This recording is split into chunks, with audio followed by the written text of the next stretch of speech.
নমস্কার, news nine prime নিউজে আপনাদের সবাইকে স্বাগত। আমি রয়েছি আপনাদের সাথে মিনাক্ষী। চোখ রাখছি খবরে। লোকসভায় 130তম সংবিধান সংশোধনী বিল পেশ করেছেন স্বরাষ্ট্রমন্ত্রী অমিত শাহ।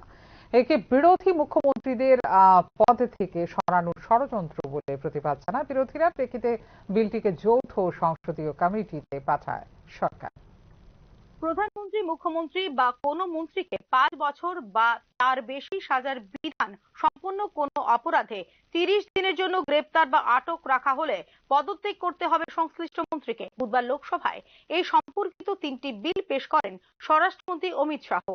3টি বিলের বিরুদ্ধেই প্রচন্ড হট্টগোল হয় লোকসভায়। 3টি বিলই প্রত্যাহারের দাবি জানায় বিরোধীরা। স্বরাষ্ট্রমন্ত্রীর দিকে কাগজের বলও ছুড়ে মারে বিরোধীরা। একে বিরোধী মুখ্যমন্ত্রীদের পদ থেকে সরানোর ষড়যন্ত্র বলে অভিযোগ করে বিরোধীরা। বিলগুলিকে ন্যায় বিচার বিরোধী, সংবিধান বিরোধী বলে অভিহিত করে কংগ্রেস, এআইএমএআই, সমাজবাদী পার্টি, তৃণমূল কংগ্রেস। শেষ পর্যন্ত বিরোধী দলের প্রতিবাদের মুখে বিলগুলিকে যৌথ সংসদীয় কমিটিতে পাঠানোর প্রস্তাব রাখে সরকার পক্ষ।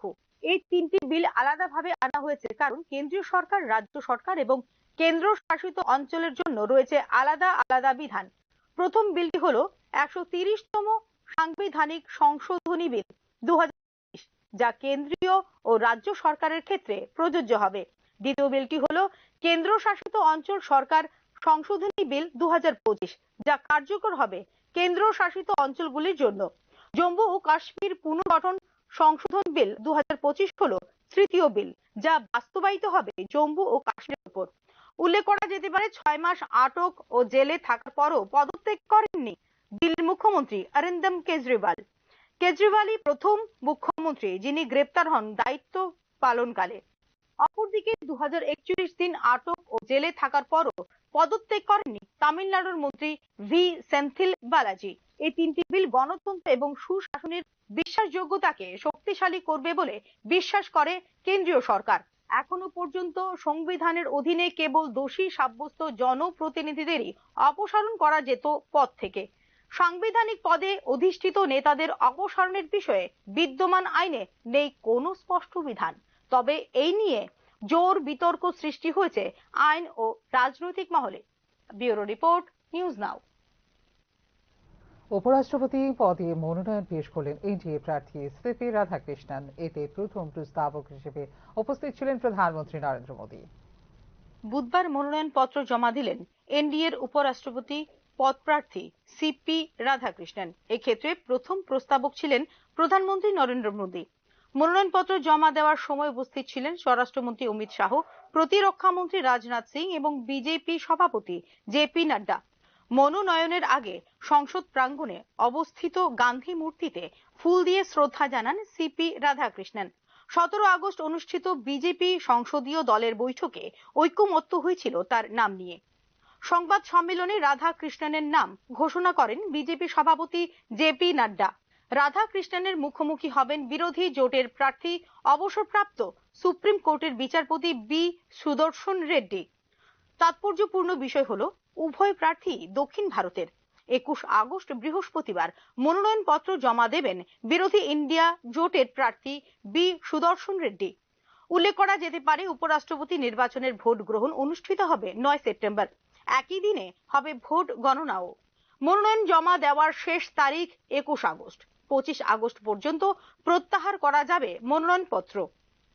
21শে জুলাই রাতে জগদীপ ধনখড়ের আকস্মিক পদত্যাগের কারণেই অনুষ্ঠিত হচ্ছে উপরাষ্ট্রপতি নির্বাচন। 74 বছর বয়সী ধনখড়ের মেয়াদ ছিল 10 আগস্ট 2027 পর্যন্ত। সাংসদের পার্টি গণিতে উপরাষ্ট্রপতি নির্বাচনে এক প্রকার নিশ্চিত এনডিএ প্রার্থী জয়। লোকসভায় মোট সাংসদের সংখ্যা 542। এক্ষেত্রে একটি আসন রয়েছে শূন্য। এনডিএর সাংসদ রয়েছেন 293 জন। একই সাথে রাজ্যসভায় রয়েছেন 245 জন সাংসদ। শূন্য রয়েছে 5টি আসন। রাজ্যসভায় এনডিএর সাংসদ রয়েছে 129 জন। এইভাবে ক্ষমতাসীন জোটের কাছে সমর্থন রয়েছে মোট 422 জন সদস্যের। সংখ্যাগরিষ্ঠতার জন্য যেখানে মোট 391 জন সদস্যের সমর্থন প্রয়োজন, সেক্ষেত্রে 422 জন সদস্যের সমর্থন থাকার কারণে উপরাষ্ট্রপতি নির্বাচনে এনডিএ প্রার্থীর জয় এক প্রকার নিশ্চিত। তা আর বলার অপেক্ষা রাখে না। উপরাষ্ট্রপতি নির্বাচনের ভোট গ্রহণ পর্ব অনুষ্ঠিত হবে 9 সেপ্টেম্বর সকাল 10টা থেকে বিকেল 5টা পর্যন্ত। এরপরই হবে গণনা এবং ফলাফল ঘোষণা। ব্যুরো রিপোর্ট, নিউজ নাও। স্থানীয় পণ্য এবং শিল্প ও কারুশিল্পের মাধ্যমে প্রাচীন ঐতিহ্য এবং বৈচিত্র্যময় ঐতিহ্যকে বাঁচিয়ে রাখার উদ্দেশ্যে চালু করা হয়েছিল প্রধানমন্ত্রী বিশ্বকর্মা যোজনা। এক্ষেত্রে উপকৃত হচ্ছেন ত্রিপুরার লাভার্থীরা। অতি ক্ষুদ্র ক্ষুদ্র ও মাঝারি উদ্যোগ মন্ত্রক হল প্রধানমন্ত্রী বিশ্বকর্মা যোজনার নোডাল মন্ত্রক। এই প্রকল্পের উদ্দেশ্য হল ঐতিহ্যবাহী কারুশিল্পে নিযুক্ত ব্যক্তিদের সহায়তা করা, কারিগরদের আর্থিকভাবে সহায়তা করার পাশাপাশি স্থানীয় পণ্য, শিল্প ও কারুশিল্পের মাধ্যমে প্রাচীন ঐতিহ্য এবং বৈচিত্র্যময় ঐতিহ্যকে বাঁচিয়ে রাখাই হল এই যোজনার মূল উদ্দেশ্য। 18টি পেশায় নিয়োজিত কারিগর ও কারিগরদের অন্তর্ভুক্ত করা হয়েছে এই পেশায়। ছুতোর, নৌকা তৈরি, বর্ম তৈরি, কামার, হাতুড়ি ও হাতিয়ার তৈরির যন্ত্র তৈরি, তালা তৈরি, স্বর্ণকার, কুমোর, ভাস্কর, পাথর ভাঙার যন্ত্র, মুচি, রাজমিস্ত্রি, ঝাড়ু তৈরির যন্ত্র, নাই, তাঁতি, পুতুল এবং খেলনা তৈরির যন্ত্র, নাপিত, মালা তৈরির যন্ত্র, ধোবি, দর্জি এবং মাছ ধরার জাল তৈরির যন্ত্রকারদের অন্তর্ভুক্ত করা হয়েছে এই যোজনায়। গোটা দেশের পাশাপাশি ত্রিপুরাতেও এই যোজনায় উপকৃত হচ্ছেন অনেকে। আপনার নাম?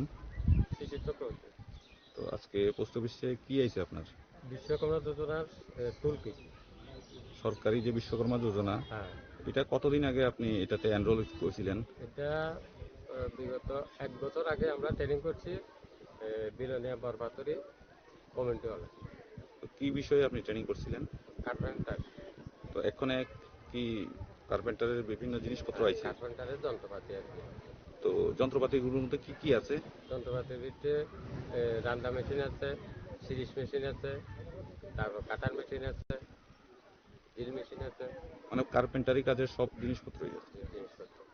প্রধানমন্ত্রী বিশ্বকর্মা যোজনা ভারতের ঐতিহ্যবাহী শিল্পকলাকে পুনর্গঠন এবং এর কারিগরদের ক্ষমতায়নের লক্ষ্যে একটি গুরুত্বপূর্ণ উদ্যোগ। এটি কারুশিল্পকে পুনর্গঠনের জন্য দক্ষতা বৃদ্ধি এবং আধুনিক প্রযুক্তি প্রদানের পাশাপাশি জামানত মুক্ত ঋণ প্রদান করে 3 লক্ষ টাকা পর্যন্ত।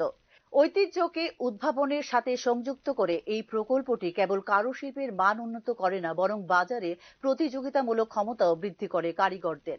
এটার জন্য কি আপনি কোনো টাকা পয়সা দিতে হয়েছে? না, কোনো টাকা পয়সা দিতে হয় না, এটা এমনি পেয়েছেন? এমনি পেয়েছি। তো এটা পাওয়ার পর আপনি কি খুশি? খুশি। কি বলবেন এ বিষয়ে? এই বিষয়ে মোদিজি যেভাবে বিশ্বকর্মা যোজনার জন্য সাধারণ মানুষকে সহযোগিতা করছে, তার জন্য অনেক অনেক ধন্যবাদ মোদিজিকে। সর্বশেষ সরকারি তথ্য অনুসারে প্রধানমন্ত্রী বিশ্বকর্মা যোজনায় ত্রিপুরায় রেজিস্ট্রিকৃত লাভার্থীর সংখ্যা 50,471। এদের মধ্যে 18,000-এর উপর প্রশিক্ষণ গ্রহণ করেছেন এখনো পর্যন্ত।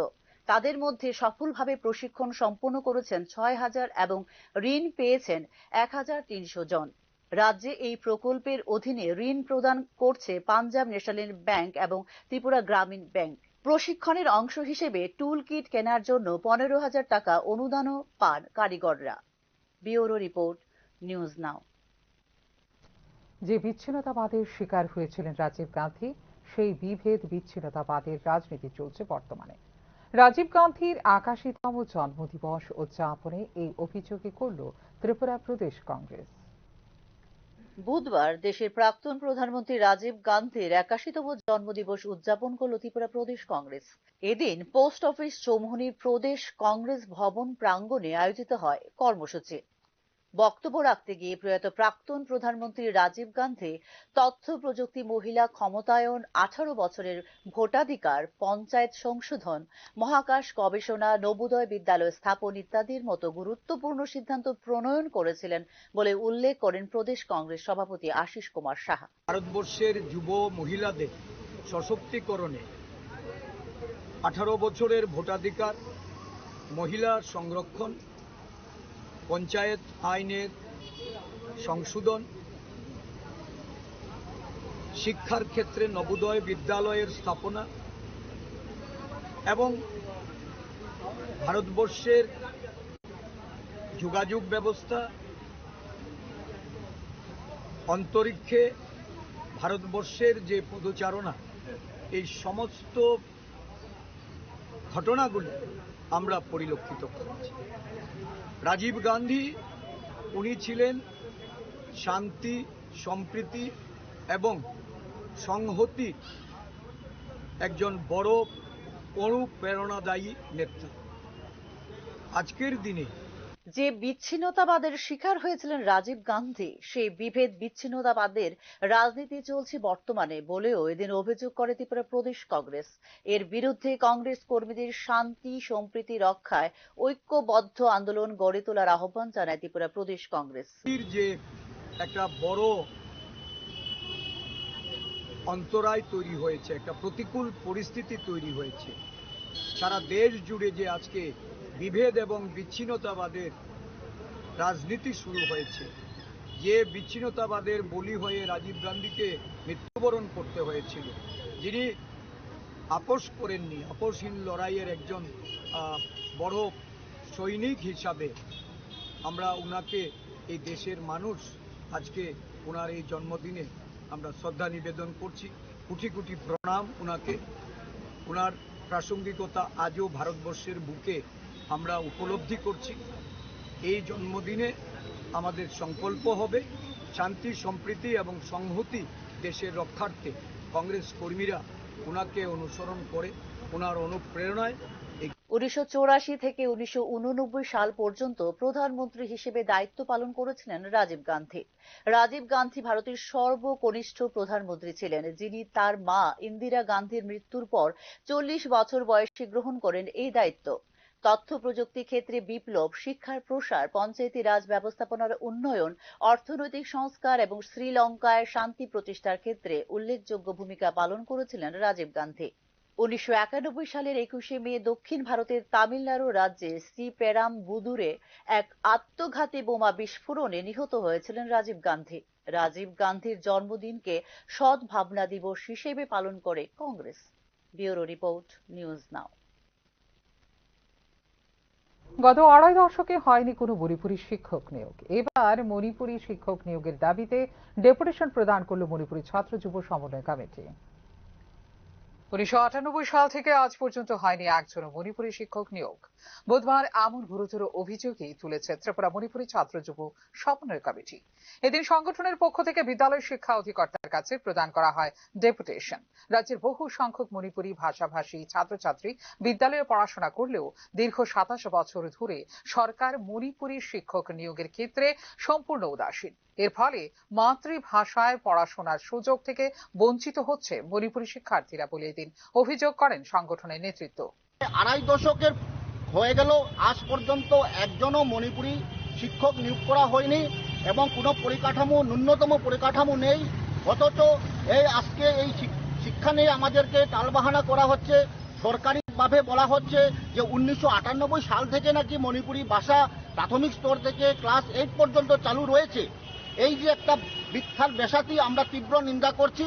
আজকে আপনারা জানেন যে মণিপুরী ভাষা আজকে 20 তারিখ আগস্টের ভারতবর্ষের সংবিধানের 8ম তফসিলে অন্তর্ভুক্ত হয়েছে। আজকের দিনে আজকে 34 বছর পূর্ণ হয়েছে। আজকে ভারতবর্ষের ইভেন কি বাংলাদেশেও আজকে আমাদের ভাষা অন্তর্ভুক্তের জন্য বিভিন্ন জায়গায় উদযাপন করা হচ্ছে।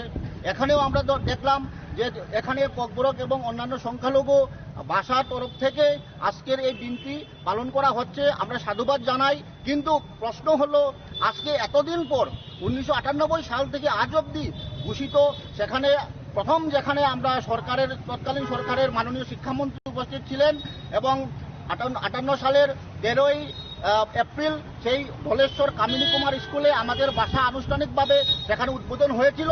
তারপর আর কোনো সেই উদ্বোধনের ছাড়, তারপর কোনো কিছু হয়নি। কোনো ভাষার শিক্ষক নিয়োগ করা হয়নি, না ন্যূনতম যে বাজেটে আর্থিক সংস্থান তার কোনো উল্লেখ নেই, কোনো গাইডলাইন্স নেই। কিন্তু সরকার বলছে যে এখন পর্যন্ত নাকি আমাদের ভাষা প্রাথমিক স্তর থেকে উচ্চ প্রাথমিক স্তর পর্যন্ত চালু আছে। এই যে একটা চরম প্রতারণার একটা সামিল, এটা আমরা তীব্র নিন্দা জানাই। আমরা অবিলম্বে ডিমান্ড করছি অবিলম্বে মণিপুরী শিক্ষক নিয়োগ প্রক্রিয়া শুরু করতে হবে। পাশাপাশি যেখানে মণিপুরী জনগোষ্ঠীর ছাত্রছাত্রী বেশি, সেই সব বিদ্যালয়ে মণিপুরী ভাষাকে ঐচ্ছিক বিষয় হিসেবে চালুর দাবি জানিয়েছে মণিপুরী ছাত্র যুব সমন্বয় কমিটি। সংবিধান স্বীকৃত ভাষা হওয়া সত্ত্বেও মণিপুরী ভাষাকে উপেক্ষা করা হচ্ছে। যদি দ্রুত সরকারের তরফ থেকে প্রয়োজনীয় পদক্ষেপ না দেওয়া হয় তবে বৃহত্তর আন্দোলনে নামার হুঁশিয়ারিও দিয়েছে মণিপুরী ছাত্র যুব সমন্বয় কমিটি। ব্যুরো রিপোর্ট, নিউজ নাও। ত্রিপুরা ফটো জার্নালিস্ট অ্যাসোসিয়েশনের 3 দিনের বার্ষিক চিত্র প্রদর্শনী দ্বিতীয় দিন ছিল বুধবার।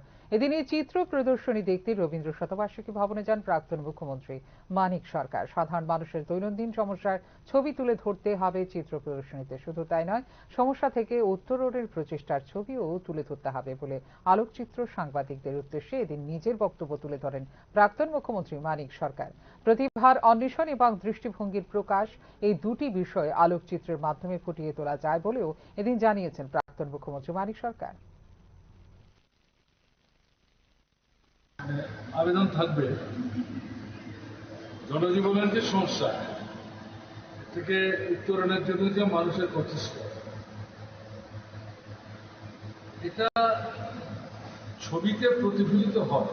এরকম কিন্তু প্রচুর ছবি পাওয়া যায়, সেই ছবি তোলা তুলে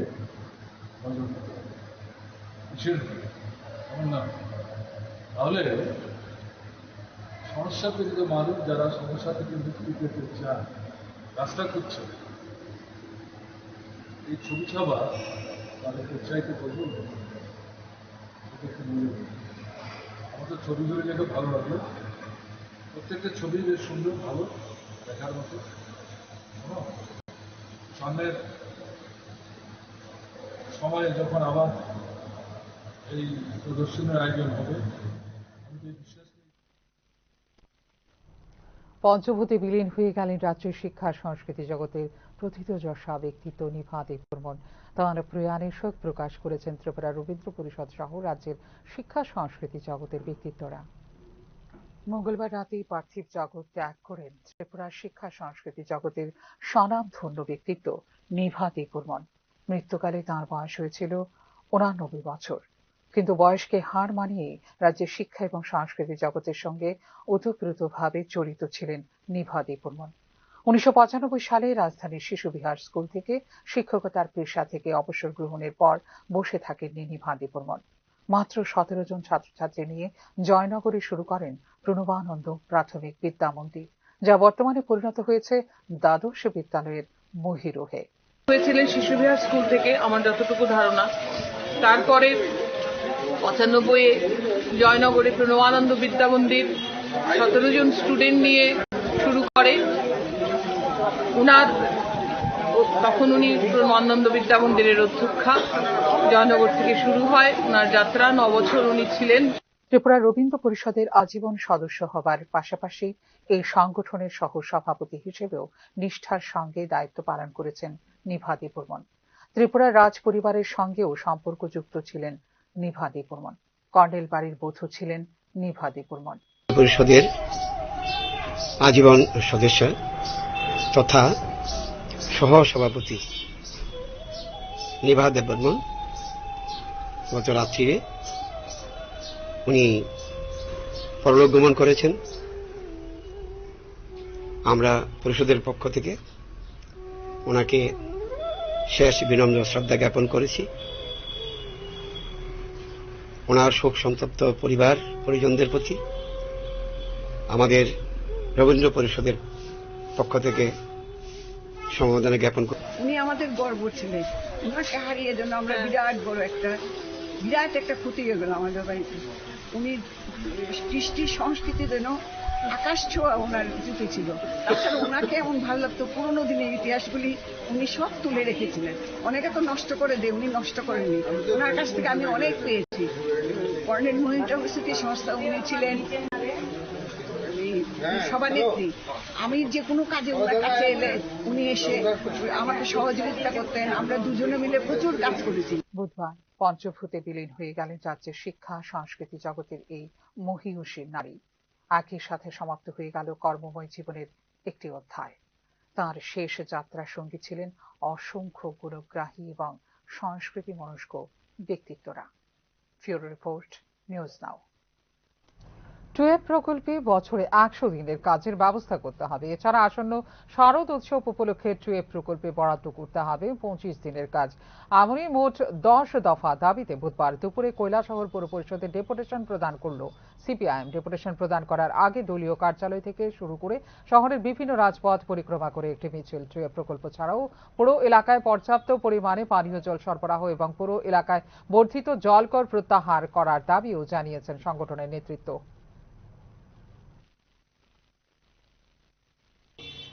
আমরা দাবি করছি যে টুয়েবের 100 দিনের কাজ প্রদান করতে হবে এবং শারদ উৎসব উপলক্ষে টুয়েব শ্রমিকদের 25 দিনের কাজ ব্যবস্থা করতে হবে। আপনারা জানেন পৌর এলাকার মধ্যে পানীয় জল নিয়ে যে সমস্যা প্রতিনিয়ত তৈরি হচ্ছে, পর্যাপ্ত পরিমাণে পানীয় জল সরবরাহ করতে হবে এবং পৌর এলাকায় যে বর্ধিত জলকর ছিল সেই বর্ধিত জলকর প্রত্যাহার করতে হবে। লক্ষ্মীছড়া সুইচ গেট থেকে টাউন কুবজার পর্যন্ত উন্নত মানের ড্রেনিং সিস্টেম বিজ্ঞানসম্মতভাবে সেটা উদ্যোগ গ্রহণ করতে হবে। শহরে মিনি মার্কেটের